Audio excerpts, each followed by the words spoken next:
Hello students, coordinate geometry class 10 का एक और सवाल देखते हैं। क्वेश्चन क्या है देखो।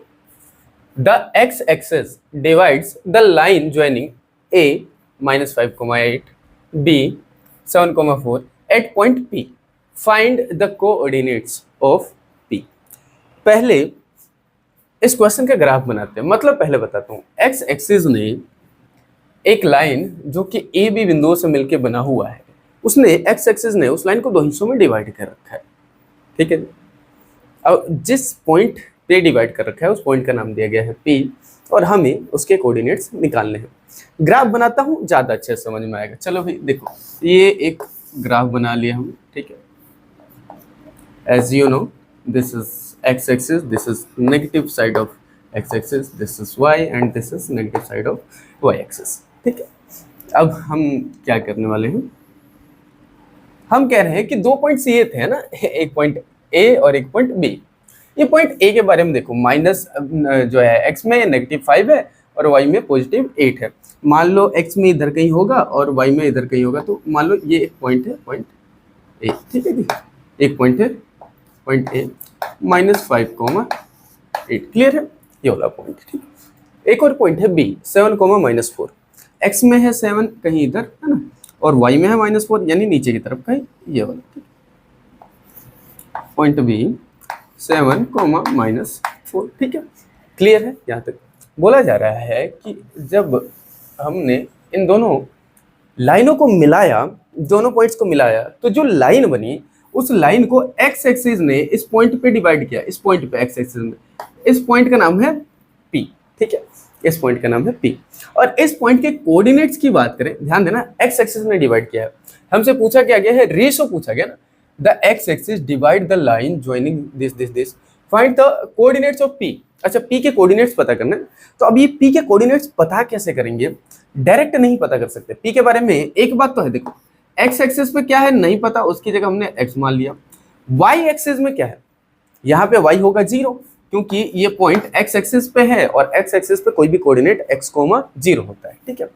तो जब भी ये वाली सिचुएशन आएगी ना और आपको ये x पॉइंट पता करना है, तो उसके लिए सबसे पहले आपको ये रेशो पता करनी पड़ेगी। ये रेशो, ये रेशो इनकी पता करनी पड़ेगी। रेशो, इनको m1 और m2 कह देते हैं। ये रेशो पता चल जाएगी तो इसका यूज करके ये पॉइंट x जो है वो हम पता कर सकते हैं। ठीक है।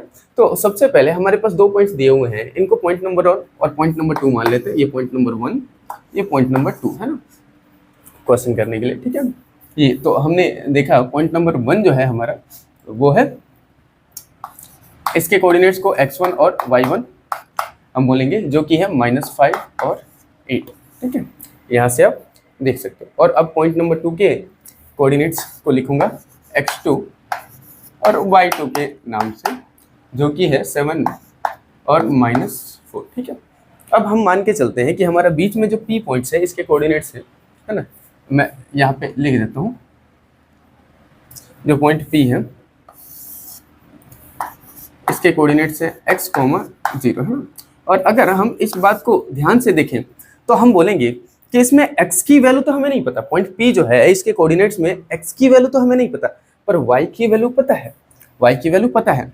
और यहाँ से हम दिमाग लगाएंगे कि अगर हमने इन दोनों पॉइंट्स के बीच में सेक्शन फॉर्मूला अप्लाई किया होता, m1 m2 वाला है ना, m1 x2 + m2 x1 वाला सेक्शन फॉर्मूला अप्लाई किया होता y कोऑर्डिनेट्स का, तो निकल के आता है y का ये कोऑर्डिनेट 0, ये निकल के आता। क्योंकि y का कोऑर्डिनेट हमें पता है, तो हम यहाँ से ये सोच सकते हैं कि अगर हमने इन दोनों पॉइंट्स में सेक्शन फॉर्मूला अप्लाई किया होता y कोऑर्डिनेट्स के जो है अलोंग, तो ये आंसर निकल के आता। यानी कि इसका मतलब ये बन रहा है कि हमने ये फॉर्मूला अगर अप्लाई किया होता m1 y2 + m2 y1 divided by m1 + m2, तो इससे क्या आता, इससे y कोऑर्डिनेट निकल के आता है। और y कोऑर्डिनेट की वैल्यू हमारे पास दी हुई है, तो इसका यूज करके हम m1 और m2 निकालेंगे। पहले रेशोज निकालेंगे और फिर उन रेशोज का यूज करके जो है हम x के कोऑर्डिनेट को फाइंड करेंगे। क्लियर है। तो चलो देखो, ध्यान से समझना है अब आप लोगों को। m1 की जगह m1 ही रहने दिया क्योंकि इसकी वैल्यू हमें नहीं पता। y2 की जगह क्या लिखोगे भाई, -4, प्लस m2 की जगह m2 ही रहने दिया क्योंकि इसकी वैल्यू हमें नहीं पता। y1 की जगह क्या लिखेंगे, 8 डिवाइडेड बाई m1 की जगह m1 और m2 की जगह m2 क्योंकि इसकी वैल्यू हमें पता नहीं। और यहाँ से इस सब से निकल के आता y कोऑर्डिनेट जो कि ऑलरेडी दिया हुआ है कहाँ, यहाँ पे 0, ये है 0, ठीक है। अब ये बन गई इक्वेशन। इस इक्वेशन को जैसे ही हम सॉल्व करेंगे वैसे ही हमें m1 और m2 की वैल्यू पता चल जाएगी। तो इक्वेशन सॉल्व करते हैं। ये डिवाइड वाली चीज उधर जाएगी मल्टीप्लाई में। यहाँ देखो -4 को m1 से मल्टीप्लाई करोगे तो -4m1, उसके बाद 8 को m2 से मल्टीप्लाई करोगे तो +8m2, इधर की तरफ 0 को मल्टीप्लाई करोगे m1 + m2 से, है ना। तो ये तो पूरी कहानी 0 हो जाएगी, है ना। तो मैं यहाँ पे लिख रहा हूँ -4m1 + 8m2 जो है ये 0 के बराबर हो चुका है यहाँ पे, ठीक है। और यहाँ से देखोगे कि ये माइनस का 4m1 अगर उठा के उस साइड लेके जाओ तो प्लस का हो जाएगा। तो 8m2 की वैल्यू जो है प्लस का 4m1 के बराबर आ चुकी है। ये चीज हमें दिखाई दे रहा है ना। और यहाँ से अगर आप एक चीज देखोगे तो m2 डिवाइडेड बाई m1, है ना, ये मल्टीप्लाई के इधर लेके आओगे डिवाइड में 4/8 हो जाएगा ना, 4/8 हो जाएगा।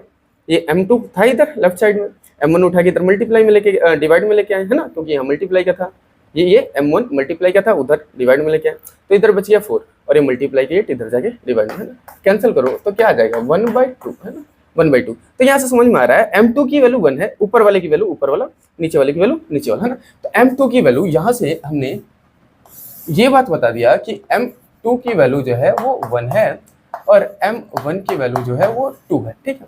m2 की वैल्यू 1 है, m1 की वैल्यू जो है वो 2 है, ठीक है। ये चीज हमने निकाल दिया, यानी रेशो हमने फाइंड कर ली।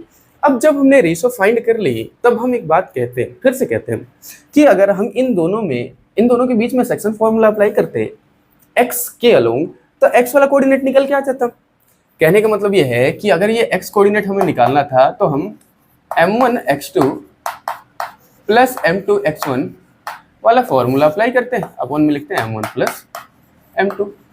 ध्यान देना, पहले हमने x कोऑर्डिनेट को नहीं लिया, y कोऑर्डिनेट को लिया। क्यों? क्योंकि हमें रेशो तो पता नहीं थी, रेशो हमें निकालना था, अनुपात हमें निकालना था, पर इस पॉइंट का कोऑर्डिनेट हमें पता था। तो हमें पॉइंट का कोऑर्डिनेट पता था, अनुपात नहीं पता था। एक चीज नहीं पता थी, रेशो नहीं पता था। बात समझ में आ रहा है ना। अनुपात को जो है, रेशो को ही हिंदी में अनुपात कहते हैं। दोनों में से एक चीज गायब थी, तो हमने इस फॉर्मूले का यूज किया, इक्वेशन बनाया। अगर दोनों ही गायब हो तब गड़बड़ हो जाती। मान लो पहले ही हम x एक्सिस को ले लेते तो ना तो हमें रेशो पता थी, ना ही x एक्सिस का कोऑर्डिनेट पता था, तो ये इक्वेशन सॉल्व नहीं कर पाता, ठीक है। अब क्योंकि हमें रेशो पता चल चुकी है और x का कोऑर्डिनेट नहीं पता, तो हम इसके, है ना, x के अलोंग आने वाले सेक्शन फॉर्मूले को अप्लाई करेंगे तो हमें अब x की कोऑर्डिनेट वैल्यू जो है वो पता चल जाएगी, ठीक है। तो यहाँ से x की वैल्यू कैसे निकालेंगे, m1 की जगह लिखेंगे कितना 2 इंटू x2 की जगह लिखेंगे, यहाँ पे देखो x2 की वैल्यू क्या है 7, प्लस m2 की जगह लिखेंगे 1 इंटू x1 की जगह लिखेंगे -5,